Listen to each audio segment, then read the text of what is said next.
बिस्मिल्लाहिर्रहमानिर्रहीम। अस्सलाम वालेकुम। आप सबको पंजाबी देश में खुश आमदीद कहते हैं। दोस्तों, बारदाना ऐप के हवाले से बड़ी अपडेट आई है। वो ये है कि तकरीबन बारदाना ऐप से 3,90,000 काश्तकारों ने अपनी दरख्वास्तें जमा कराई थी, जिन्हें जांच पड़ताल करने के बाद आज तकरीबन 2,80,000 दरख्वास्तें मुस्तरद कर दी गई हैं। ये ऐप 14 तारीख से लेकर 17 अप्रैल तक ओपन होनी थी, तो किसान अपनी दरख्वास्तें जमा करवा सकते थे। मगर आप सब जानते हैं कि 1 या 2 दिन ये ऐप ओपन रही थी, तो अक्सर काश्तकारों की वो दरख्वास्तें इस ऐप के ज़रिए मौसूल ही नहीं हुई, वो दरख्वास्तें दे ही नहीं सके, तो ऐप बंद कर दी गई। टेक्निकल प्रॉब्लम की वजह से ऐप चल ही नहीं पाई। तो जो ज़्यादातर काश्तकार हैं, ज़्यादातर किसान हैं, उनकी तो दरख्वास्तें ही मौसूल नहीं हुई। बाकी जिनकी दरख्वास्तें मौसूल हुई हैं उनमें से ज़्यादातर मुस्तरद कर दी गई हैं।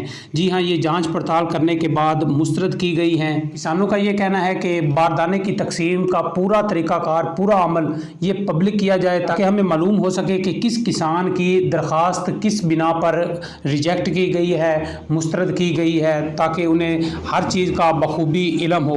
तो किसानों का ये कहना है कि अगर हमें बारदाना ना मिला तो हम 29 अप्रैल को लाहौर माल रोड पर धरना देंगे, हुकूमत के ख़िलाफ़ भरपूर एहतजाज करेंगे। पंजाब हुकूमत से बनाई गई ऐप जिसमें काफ़ी ख़राबियाँ थी, तो ख़राबियों को दूर करने की बजाय 1 या 2 दिन के बाद ऐप को ही बंद कर दिया गया। तो अक्सर किसानों की दरख्वास्तें ही मौसूल नहीं हुई, और जिनकी दरख्वास्तें मौसूल हुई हैं उनमें से तकरीबन 2,80,000 दरख्वास्तें मुस्तरद कर दी गई हैं।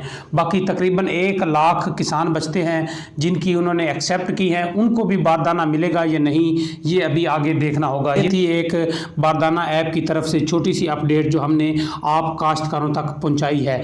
तो उम्मीद करता हूँ आपको वीडियो पसंद आई होगी। वीडियो पसंद आई है तो लाइक करें, वीडियो को शेयर करें और चैनल को सब्सक्राइब करें। आप सब देखने वालों का बहुत शुक्रिया। अल्लाह हाफिज़।